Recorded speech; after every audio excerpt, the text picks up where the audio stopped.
two significant things happened under President Nixon and through President Nixon, but during this period of time we're talking about 1960 to 1975. There was a redefinition of the role of federal criminal law. Understand, and we know this, but many people may not, virtually 95% of all criminal proceedings are state and or local. 5% are federal. Well, what happened back in the early years? Hoover said we don't have the tools.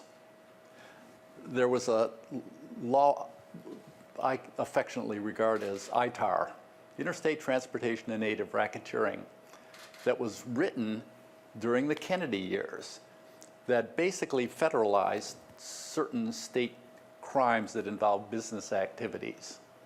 And it evolved to a point where we get wiretapping and RICO. Now, the fact is the wiretapping, the witness immunity, and RICO, in my mind, are the major federal tools. There may be a lot more, like the gun control Pete was talking about. But for me, those, because that's the framework of my own experience. But something else happened.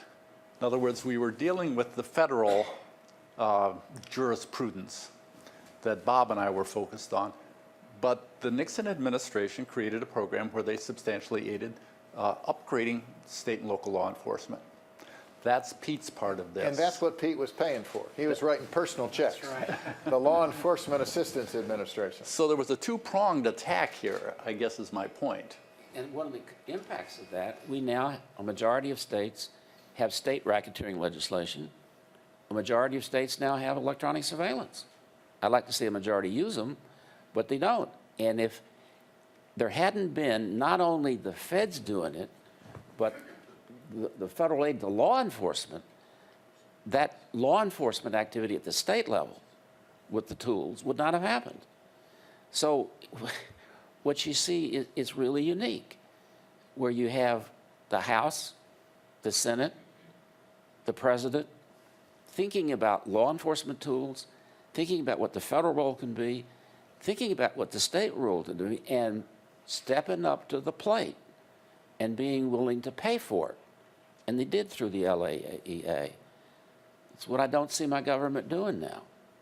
See them talking about lowering taxes and increasing services, and, well, that's another story. I would like to return first to a point that Bob made. As I recall, Senator Ruska recommended a certain consultant to Senator McClellan, who later became the chief counsel of that subcommittee. And so there was strong bipartisan support. Bob is Haruska's creation? Well, he was certainly his strong recommendation as an expert on organized crime and wiretapping. And although Haruska introduced the first wiretapping bill, he essentially took the Blakey draft of it in June of '67, as I referred to. I'd worked for the Katzenbach Commission that studied crime in the United States and studied organized crime, and recommended it to it a wiretapping legislation.